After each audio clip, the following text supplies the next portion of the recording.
Bonjour tout le monde, aujourd'hui on a plein de choses à aborder dans cette vidéo.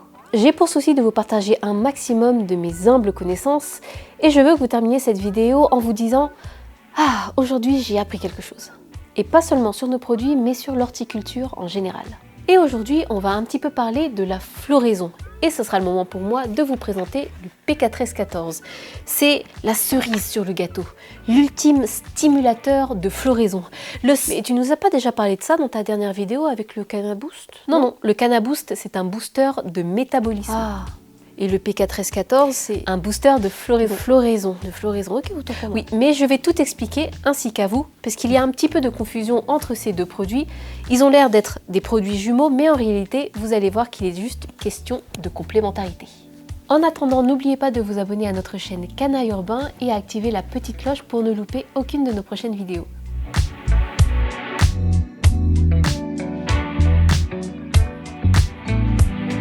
Le PK1314, qu'est-ce que c'est? C'est un engrais minéral très concentré. C'est un nutriment et les chiffres correspondent aux éléments présents dans le produit, à savoir 13% de phosphore P et 14% de potassium K. On l'utilise pour soutenir la phase de floraison en complément de l'engrais de base. Et il fournit directement des éléments dont la plante a besoin en très grande quantité au moment de la floraison. Et surtout, il s'utilise ponctuellement et maximum une semaine, au moment clé. Vous avez dû entendre dire que lorsque la plante commence à faire ses fleurs, elle a plus besoin de phosphore et de potassium. Parlons d'abord du phosphore et de son rôle. Il est indispensable à la production d'énergie, l'ATP. Il participe à la division cellulaire et est donc indispensable à la formation des racines, des fleurs, des tiges, des feuilles, des graines. Il est donc essentiel pour une croissance rapide, notamment pendant la période de floraison. Quant au potassium, il régule l'ouverture des stomates et induit donc une meilleure respiration. Il joue dans l'activation de plus de 60 enzymes dans la plante et joue donc un rôle crucial. Il favorise le transport des sucres et renforce la résistance aux maladies et au stress abiotique, chaleur, stress hydrique. Les éléments P et K sont absorbés à travers les petits poils absorbants des racines, dissous dans l'eau du sol ou du substrat. La phase de floraison, c'est un terme global qui désigne toute la phase qui suit la croissance végétative. Mais en réalité, elle se divise en deux parties. On a d'abord la phase générative qui correspond au début de la floraison. La plante commence à changer son métabolisme, elle va ralentir la croissance végétative, dans la croissance des racines, des tiges et des feuilles, et commencer à former ses premiers boutons floraux. C'est en quelque sorte une phase de transition. On a ensuite la phase de floraison active. Dans cette phase, les fleurs sont déjà formées, et la plante commence à accumuler les sucres, les arômes, les matières sèches. Et c'est là qu'elle a un besoin massif de phosphore et de potassium. Chez certaines plantes, cette phase peut être très courte, d'où le timing hyper crucial. Dans les cultures ornementales ou dans les productions maraîchères, la floraison est très souvent induite. C'est-à-dire qu'on va amener la plante à quitter sa phase végétative en jouant sur des paramètres qui vont dépendre du type de culture ou du type de plante que vous cultivez. Par exemple, on peut jouer sur la lumière ou plutôt sur la longueur du jour ou de la nuit. C'est ce qu'on appelle la photopériode.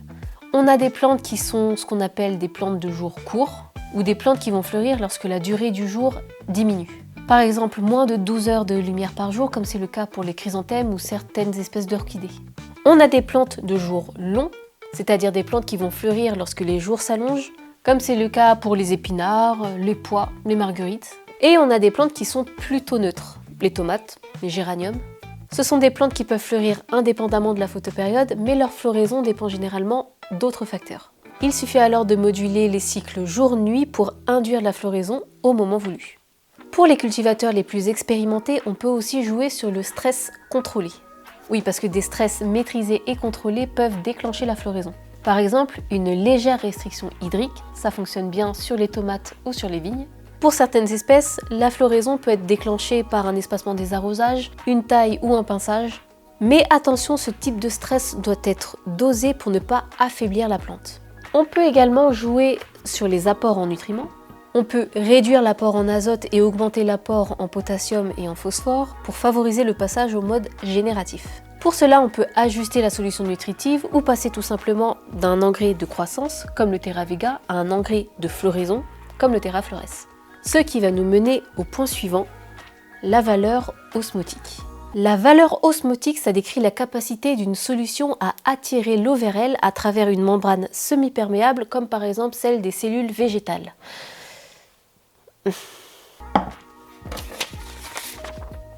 Imaginons que ceci soit une membrane cellulaire de notre plante tomate. Elle est donc semi-perméable, c'est-à-dire qu'elle laisse passer l'eau, mais pas les sels minéraux librement. Et ça, c'est notre solution nutritive. Elle est donc riche en sels minéraux, qu'ils proviennent du P4S14 ou de toute autre source de nutriments. Elle a une valeur osmotique élevée, ou plus précisément négative, elle va donc attirer l'eau vers elle. Lorsque l'on verse cette solution nutritive dans le substrat, au contact des racines, il va se passer deux choses. Ça crée un petit déséquilibre. La plante va sentir qu'il y a beaucoup de phosphore et de potassium, mais ça lui crée aussi un léger stress osmotique. C'est-à-dire que l'eau contenue dans la zone racinaire va être moins disponible pour la plante puisqu'elle est retenue par les minéraux de la solution nutritive que l'on vient de verser dans le substrat. Ces minéraux retiennent l'eau par osmose, d'où le terme stress osmotique. Et ça crée un déséquilibre entre l'extérieur, le substrat qui est riche en sels minéraux et qui va donc retenir l'eau, et l'intérieur des cellules racinaires, qui est moins concentré. Ce déséquilibre fait que l'eau ne rentre plus aussi facilement dans la plante via les racines, voire pire, si c'est trop concentré dans le substrat, ça pourrait même drainer l'eau hors de la plante. Mais celle-ci ne va pas se laisser faire. En réaction, la plante va détecter qu'elle est face à un stress osmotique et elle va mobiliser son énergie.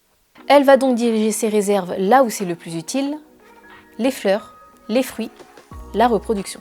Elle va donc activer la machine pour pomper plus d'eau et prendre au passage des minéraux qui se seront déjà dissous. Elle va ouvrir ses stomates et accélérer globalement le métabolisme pour tirer avantage de la grande quantité de potassium et de phosphore disponibles.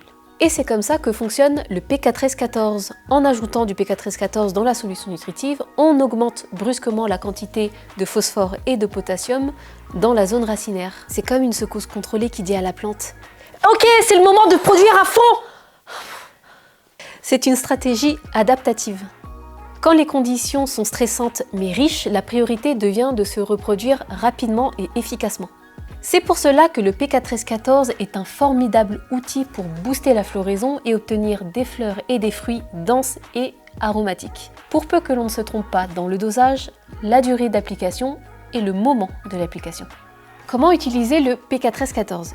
Il faut en faire une application ponctuelle, au moment du pic de floraison, donc au moment de la floraison active, lorsque la plante commence à produire des fruits et qu'il se développe en largeur, en volume. Si vous l'utilisez trop tôt, ce sera inefficace puisque la plante, à ce moment-là, n'aura pas besoin d'utiliser autant de phosphore ni de potassium. Maximum 1,5 ml par litre d'eau et maximum une semaine. Ça se fera toujours en complément d'un nutriment de base, Terra Flores, Aqua Flores, Coco, Hydro Flores, parce qu'il est compatible avec tous les milieux en intérieur comme en extérieur.